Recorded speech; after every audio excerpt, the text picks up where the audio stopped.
bagamba nti obukadde magezi ne ku Facebook ebyo byaganidde ddala olw'embeera nti omukyala gwe bayita Zali yasobodde okuba ate nga luguddemu olw'embeera nti yasobodde okuba yalumbye empologoma y'emagere. Bw'obanga oli ku Facebook, Instagram, social media, kabaka wazi page ezo zonna abakulira bonna gwe bw'omwogerako omanye yiyo bavunika embeera nga osodde okuba ate ng'etambula nno omukyala gwe bayita Zali Hassan abatamumanyi bulungi omukyala ono yali mukyala w'omukulu gwe bayita Ivan Ssemwanga batamutegeera bulungi nnyo yali amansa akasente ng'era yali musajja ng'aveeyo saidi ze South Africa gye yali akolera nga musajja muna Uganda. Embeera nga osobola okuba ate ng'etambula si birungi nnyo naye ng'omukyala gwe bayita Zali gwe ngenda okuba ate nga nkutegeezaako ayayayayaya obudde bwazze ku bunnaabo embeera nga osodde okuba ate ng'etambula. Omukyala ono gwe bayita Zali Hassan yazaalibwa nga 23 mwezi gwa mwenda 1980 atemera myaka egy'obukulu 39 oba oli awo abo ne bagamba nti emyaka gy'ayina yali badde tayogera bigambo ng'ebyo yasodde kuba ate ng'ayisa mu mimwa gye omukyala oyo gwe bayita Zali Hassan. Embeera nga osodde okuba ate ng'etambula omukyala ono yaliko omukwano omukulu gwe bayita Diamond Platinum mwaka 2014 paka 2018 era nga muzaalidde abaana babiri. Omukyalo oyo gwe bayita Zali Hassan bw'atugamba ensonga zonna yasobola okuba ate nga akuguka mu kutabula ekizigo bw'omulaba nga kakala keeko yakuguka mu kutabula ekizigo. Omukyalo oyo nga yakugukira gye bayita mu London yafuna diploma mu bizigo oba cosmetology okuba ate nga abakyala abeerusa mu mbeera eyo. Omukyalo oyo gwe bayita Zali mu mwaka gwa 2000 yasobola okuba ate nga agwa mu mukwano n'omukulu gwe bayita Ivan Ssemwanga okuva 2001 paka 2013 ne baawukana naye nga baali bawangalya South Africa yesobola okuba ate nga musanga Ivan Ssemwanga era nga musajja yali eyo nga alina woofiisi yo bazogamba nti Abannayuganda bye mumanyi ennyo ne mugamba nti yali adiringira eyo Ivan Ssemwanga era nga omukyala Zali naye yali amuyambako okuba ate nga batambuza ensonga zonna woofiisi zaabwe nga bakubira abadagala baabwe abateeja bonna babakubiranga eyo South Africa abafeetu bannanga ba South Africa mwe kuba ate nga mugobera Ivan Ssemwanga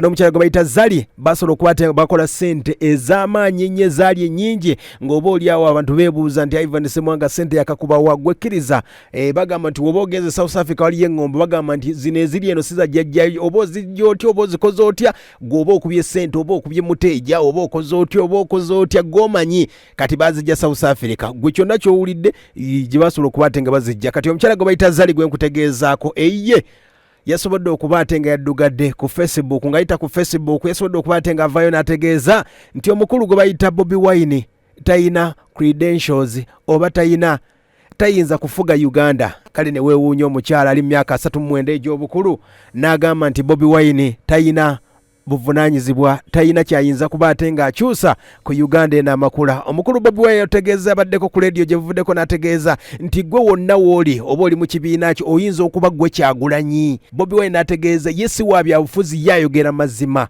mu mbeera eyo. Kati omukyalo ono gwe bayita Zali nga bw'omanyi nti mu Uganda mulimu eddembe ly'okwogera ku social media buli omu oyogera ky'oyagadde okuba ate ng'oyogera naye ng'abakulu basobodde okuba tebamuddamu mu mbeera etabadde nnungi. Omukyala gwe nkutegeezaako omukyalo oyo Zali mwaka gwa 2013 yawukana Ivan Ssemwanga agamba nti yali amukuba emibye ennyo ate omukulu we yafiira ate ne yezza emaali y'omugagga mu mbeera ne weebuuza eyali amukuba ate ne baawukana n'agenda ewa Diamond n'azaalayo omwana ate akadde kana alimbya Ivan Ssemwanga. Ebyo byonna n'obiwulira n'ogamba nti omukyalo ono era ng'embeera gy'asobodde okuba ate ng'atambula mu mukwano gwe gubadde gwabitege nnyo kuba abadde abasajja bangi nnyo asobodde okuba ate ng'agwa mu mukwano nagwo kwe kuli n'abaana abato omuli n'abayimbi baffe omwana okuva eri Antonde gwe bayita Gulunedi ekyokulwanyisa ekyo mwana ali myaka nga alinga muzaala naye nabyo twabimanya ne mu mbeera nga osodde okuba ate ng'etambula. Omukyala gwe bayita Zali yavuddeyo n'ayogera ebigambo bino gwe sooka owulirize nga bwe yagambye nti Bobi Wine talina tayinza kufuga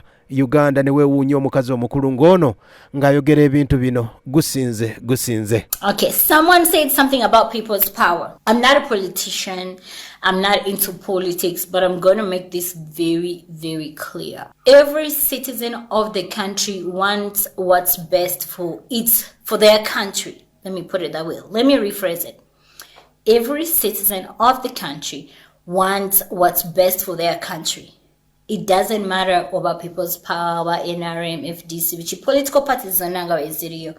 So nze ng'omuntu njagala okulaba ensi yange enteekulakulana, njagala okulaba ensi yange enguudo. We have basics. Basics is your medical care, bonna basome, which is your education, your basics is immunization. Every kid in my country should be able to get free vaccination. Nga terina byakugamba nti bakucharginga ya $10 ya dechi ebyo. Nze siri ku bya power, bya political parties and people's power bani obachi.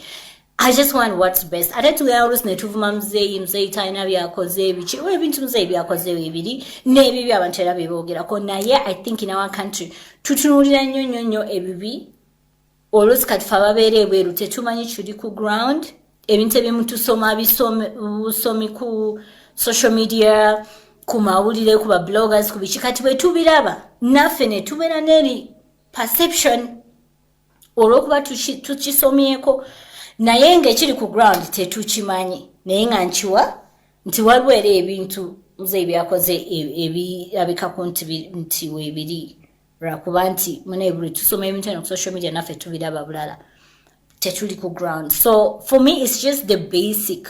We just want good roads, education, free immunization, infrastructure etereremu ensi inokulaakulana, economy ekulaakulane, emirimu gibeerewo. There is a whole lot of unemployment. You know, the rate is very high, which in return creates a lot of crime. So what happens in return? They just end up, you know, committing crime to be able to survive. The taxes, abantu ba complaining, Kampala, Uganda in general, not Kampala, but taxes really high. I actually came to realize that we somehow depend on taxes as much as we have other resources, you know. If I open my ears, you guys will laugh because I really have cute big ears. Jokes aside. So, the taxes in our country, omusolo gusinga basolo gukunganya nga ibagusaba abantu. Ne gugenda to a good cause. Ne gugenda to good use. The country can be able to grow. Naye omusolo gwe bagukunganya ne gutagenda wegulina kubeera nti muzimba malwaliro. Bantu basobola okufuna the, you know, your basic medical care, or your bona basome schools and stuff like that. When the taxes don't do what they're supposed to do, then there's a problem. So tetusobola gana gusasura baletane OTP. The times I've been to Kampala a couple of times. When tukayo sometime my Ugandan line is off, then my auntie is like, no, OTP ya guako, which is, I don't understand how this OTP came about.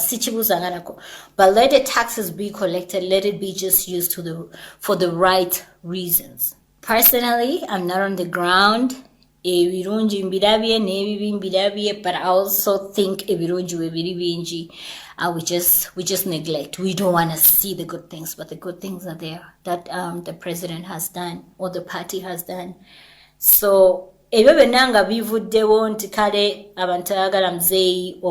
people bali skeptical to Bobi Wine is not ready. You know, he's not presidential material yet. That is it's not my words, okay? And I don't want you to come for me. I'm telling you what I've heard. People are like, we're tired, but at the same time, people are like, Bobi Wine is not presidential material yet.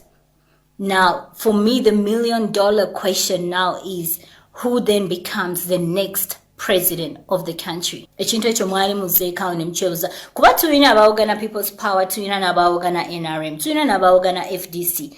That aside, right? That aside, the political parties aside, who then becomes the suitable presidential candidate of the country? It's a $1 million question. And we don't want to be saying Muzei tumukoye so agende. Why tumukoye bukoye, right? Yeah, reason. And we don't want to say we want Bobi Wine to be president because we need something new. Okay, there has to be credentials. There is credentials for a president. Ye mukyalo oyo gwe bayita Zali Hassani atemera myaka egy'obukulu 39 nga bwe batugamba naye tusuubira ayinza okuba ate nga n'emyaka gisukkawo. Omukyalo oyo ava sayidi z'eyo Jinja gyesobola okuba ate ng'akulira. Nkutegeeza nti obugagga bwonna obusinga bafunye South Africa nga bakuba abateeja oba ne mu bizinensi endala tukkirize tugaane byonna basobola okuba ate nga babikola. Omukyalo oyo yasobola okuba ate nga bangi nnyo asobodde okuba ate nga awasizza abasajja era bataddemu ne ku ssente abamu, era nga kigambibwa nti omukyalo ono buli mwami gwawasaako oba gwagwa naye mu mukwano bw'atasiraana ayinza okuba ate ng'afa. Ivan Ssemwanga gwe yasookako yatufaako gwe tusembyeyo akadde kano Brian White naye embeera nga bwe yatambula. Brian White akadde kano aliko oxygeni. Omukyala gwe bayita Azali Hassan yamwagalako. Bino byonna bya Kabaka Penga asobodde okuba ate nga amuddidamu amukanyugidde layini n'agamba nti Bobi Wine tayisibwamu maaso. Bobi Wine kyakulwanyisa toyinza kuba ate nga omujaajamya ku leve eyo. Tebamumanyira Bobi Wine. Omukabaka Penge agambye bw'ati sooka olira obubaka buno ate tuveeko mu bulango. Mweza ne Brian White njenga soko tuli abasajja bonna bwe baseeko balidda watuda abasinga bonna bafudde kaliya ziweddeko. Musajja gwali oyagala wano omulala oli Uganda kweka tuyagala tulabe nga abasajja gwe bako yenna yennafa. Omusajja gwali oyagala gwe yenda Faluku Sempala yakwasaka akazi kana kasinga singa kana kali kagala Simon Kalema. Ali amegeta manyu yali omusajja ayina kaliya yarembere London wodde n'omweyambulira ke bisirani bye wajje wasemwanga. Yogo wazimba Faluku Sempala womuzimba biki ali yali mbuzigo zigwenda kati yasimanyi yafuna kana akola simanyi ka Underwood kana kasinga singa kaduka ku Simon nakuta kamache kaagala ile yali ategera ko ne bounce wasimanyi Banana Lewis simanyi Devina Lewis yali musajja bwakabi London uyakusanga yego wazimba gwezepa musajja gwali yoko zilunga amadi bako babi atande Bobi gwempa gwali nga meto no wakali family yasemanga jini wali ozaddemu abana boza dabo benyine nyi data wasemanga agwira weddalo uja kunga information South Africa bajimpa ne pinto family yabo ina basinga simba waya ne banga pinto yagamanga semwanga zayo mu cyotalo yegundi semwanga nagana halanso nyojali yeba siwe kafirigena na muzikula mukimeje nza kafiru ndumsoro zikula semwanga singa bogera seba tubulira semwanga dai does a miserable man ngoyendera mu nyumba semwanga agenda okutuka ngenyumba yiwa jifula daluji ira gwo mwe yasinga okusanyanga semwanga afudi Nojano oyambala ebitimba okute ebisimu okuzika kwa Ssemwanga oyambala ebitimba ebishandaliya shande ebitimba bininge bikwate mmambe bensonzi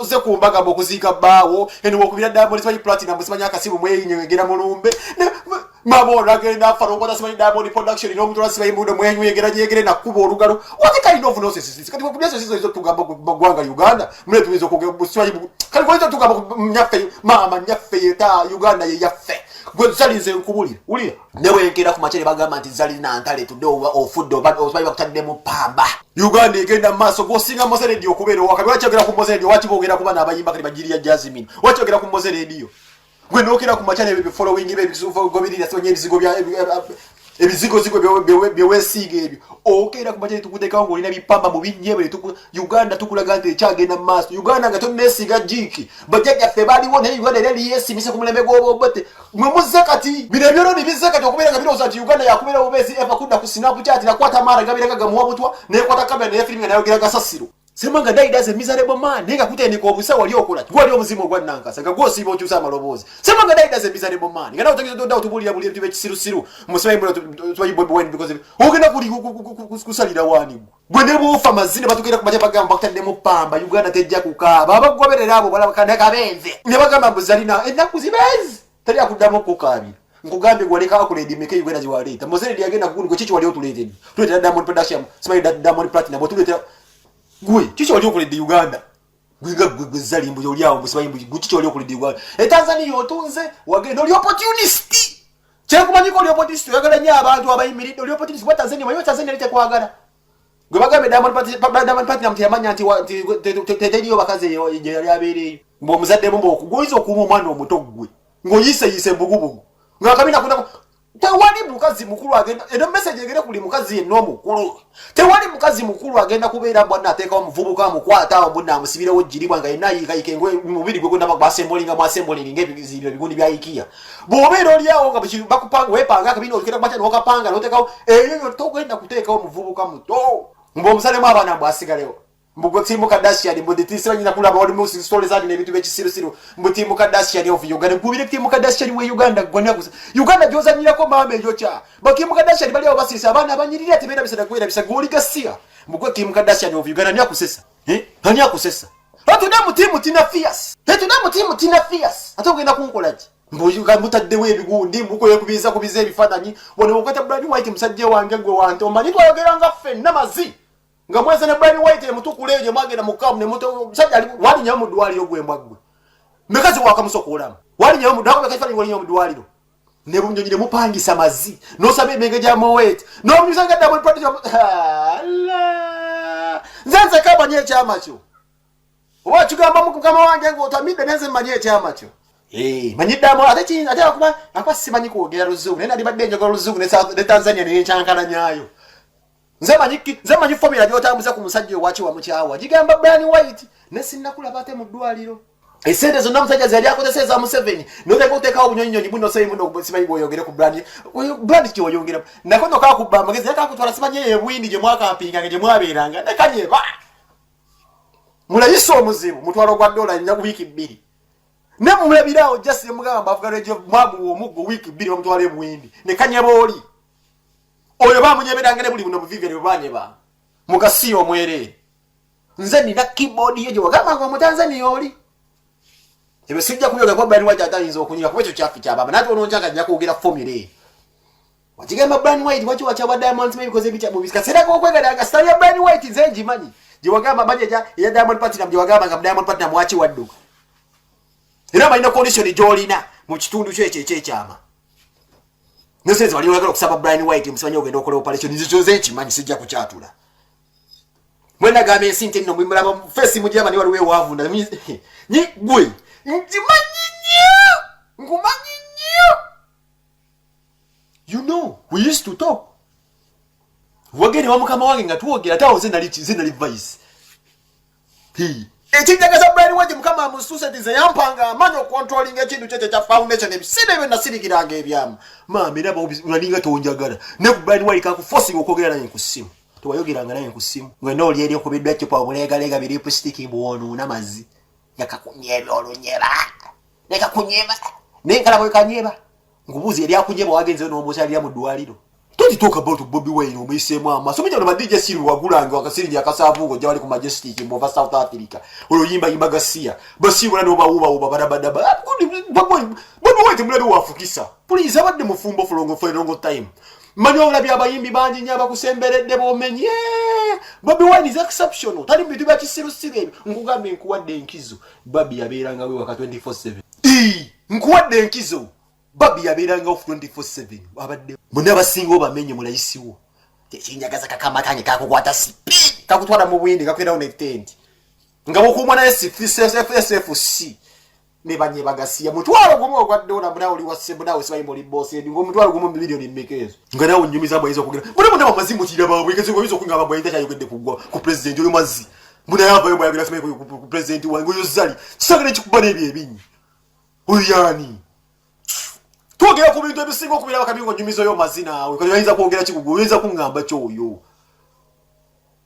uyinza kutugamba kyoyo mbona yagira ku government yafe mbo yagira ku mukulembeze wafe yagira no sanga ebikazi ebikule bimeketa n'amanyo nti bigoberera oyo nzo kusanga omwana agoberera gasiya yiza n'omukuba ne mutu yagenda kunyamba mbu you need to have the credentials sikuza okwesa okubeera ambassador credentials atete bakulimbo yo yaberera nge Tanzania nga kasajja kamukuba n'omukuba emiggo oyo nenga kama nyino mubo gule namba bigalo bidi na mu Photoshop mbagenda mu timu Kardashian bekutte emikono kusobola kubeera Uganda ni Kardashian ekyo kikusiba Uganda has more beautiful women toza no kyogera nako gweze nkubulira gwe kuya gwe musinya ngije bamwe we Kardashian gwe Kardashian wa Uganda gwe mazi Uganda has a lot of younger girls who are abawala abarungi nenye basobola kuda mugasi udene mu video nokola video ngaba mbese ndi mukadde ndebiki biteba kulimba muganda ngeze sinonya busende sente gwe the story nasene zo zenda kumba zizinza kunda bilira gwe maziro sobola kudonya abantu bogulya bumere bwa lero omutera yakana